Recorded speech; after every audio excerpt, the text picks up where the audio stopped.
Assalamualaikum warahmatullahi wabarakatuh. Perkenalkan, saya Dwi, saya mahasiswa Sistema.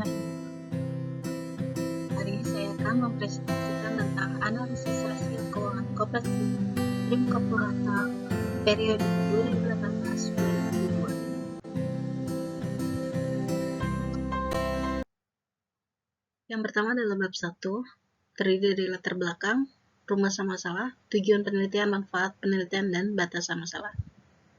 Latar belakang yaitu menganalisa kinerja laporan keuangan koperasi Primkopo Rata selama kurun waktu 5 tahun terakhir menggunakan analisis rasio keuangan, yaitu rasio likuiditas, solvabilitas, dan rasio profitabilitas. Rumusan masalah menerangkan bagaimana kinerja keuangan koperasi Primkopo Rata berdasarkan analisis rasio likuiditas selama periode 2018-2022. Bagaimanakah kinerja keuangan koperasi Primkopo Rata berdasarkan analisis rasio solvabilitas selama kurun waktu 5 tahun terakhir? Bagaimanakah kinerja keuangan koperasi Primkopo Rata berdasarkan analisis rasio profitabilitas selama 5 tahun terakhir? Dan bagaimanakah kinerja keuangan koperasi Primkopo Rata selama 5 tahun terakhir? Apakah termasuk dalam predikat sangat baik atau tidak?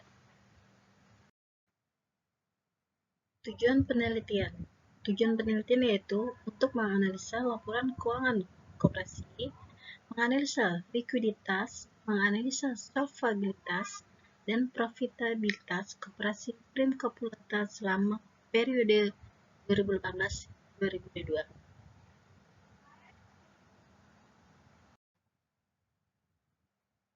Manfaat penelitian ditujukan bagi koperasi Primkopo Rata sebagai gambaran kepada pengurus koperasi dan anggota koperasi sebagai bahan pertimbangan di masa yang akan datang, khususnya di dalam menganalisa rasio keuangan.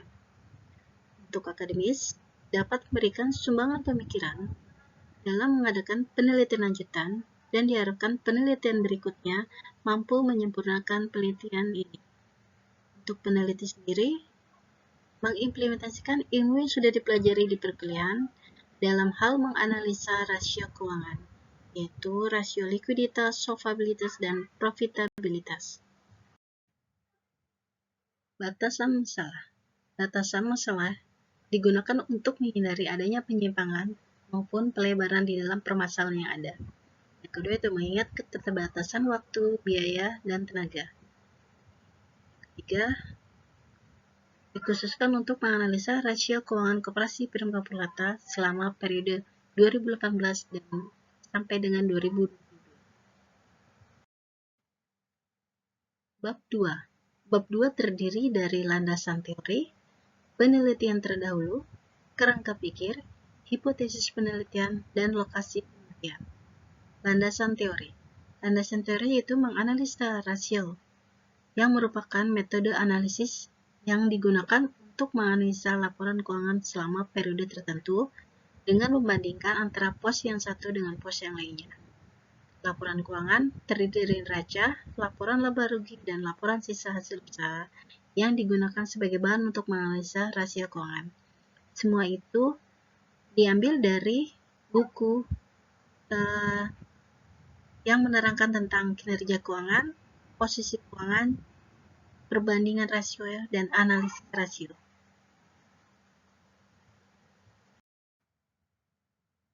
Penelitian terdahulu kita ambil dari beberapa jurnal yang ada, di mana jurnal tersebut menerangkan tentang analisis rasio keuangan dari beberapa artikel yang ada. Seperti contohnya kita ambil dari Bambang Tri tahun 2015 yang menganalisa tentang kinerja keuangan KPRI Bina Sejahtera. Kemudian dari Mutmainah tahun 2013 yang menerangkan bagaimana kinerja keuangan koperasi serba usaha putra mandiri. Selanjutnya, rasio keuangan juga diambil dari Koperasi Simpan Pinjam Sukadamai, kita ambil dari jurnal Atolong dan teman-temannya pada tahun 2019. Kemudian kita ambil jurnal artikel mengenai rasio likuiditas, solvabilitas, profitabilitas, dan aktivitas untuk menilai kinerja keuangan koperasi sejahtera. Kemudian, analisis rasio keuangan untuk mengukur kinerja keuangan koperasi simpan pinjam Gua Muara Kota Mana. Selanjutnya yang terakhir kita ambil dari artikel analisis rasio likuiditas dan rasio profitabilitas terhadap perubahan laba.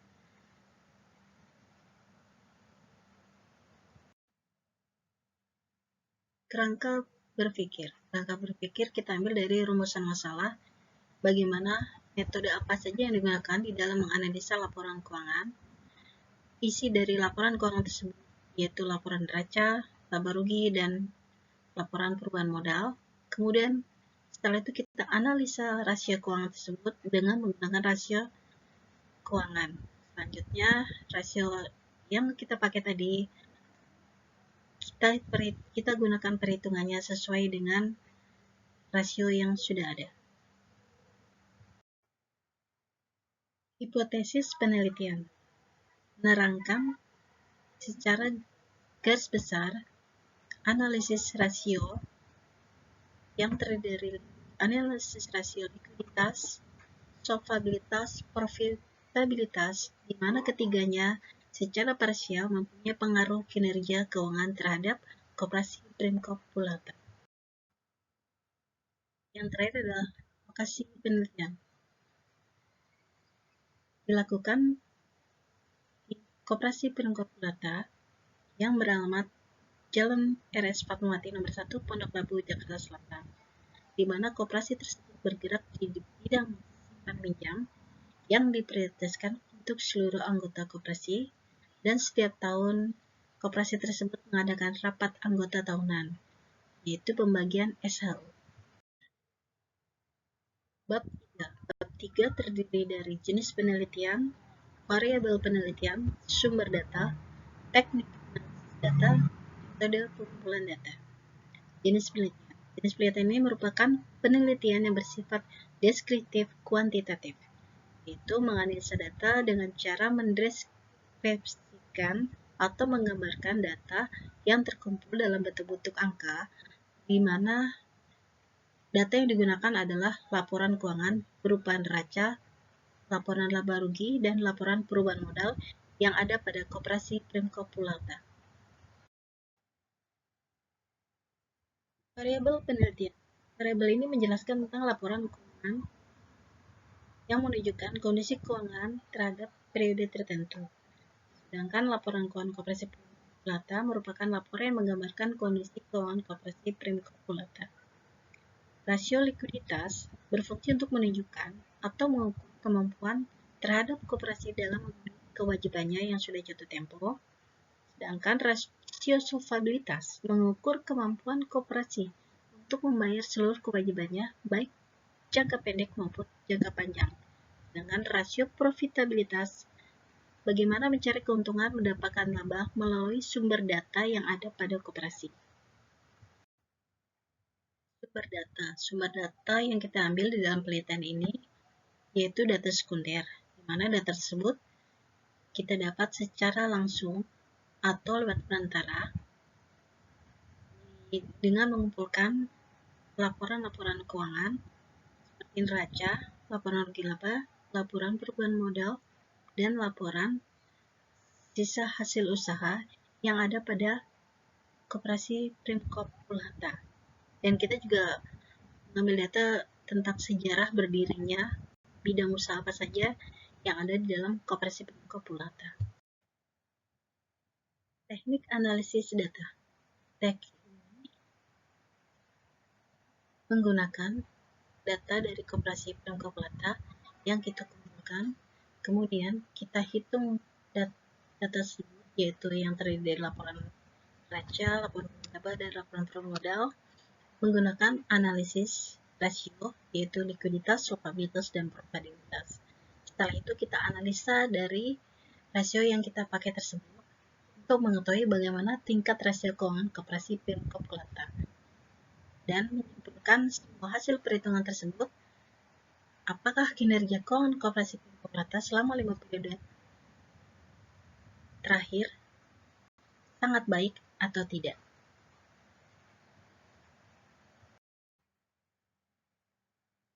Yang terakhir dari bab 3 yaitu metode pengumpulan data. Metode yang kita gunakan dalam mengumpulkan semua data yang bersumber dari data-data koperasi perkalkulata, di mana data tersebut melingkup laporan keuangan yang terdiri dari neraca, laporan laba, laporan modal, dan laporan sisa hasil usaha. Kemudian kita analisa semua laporan tersebut dalam rasio keuangan, yaitu likuiditas, solvabilitas, dan profitabilitas. Terima kasih. Sekian presentasi dari saya mengenai analisis rasio keuangan koperasi perkalkulata periode 2018-2022. Semoga Ibu berkenan dan mohon maaf apabila terdapat kesalahan. Wabillahi taufiq wal hidayah. Wassalamualaikum warahmatullahi wabarakatuh.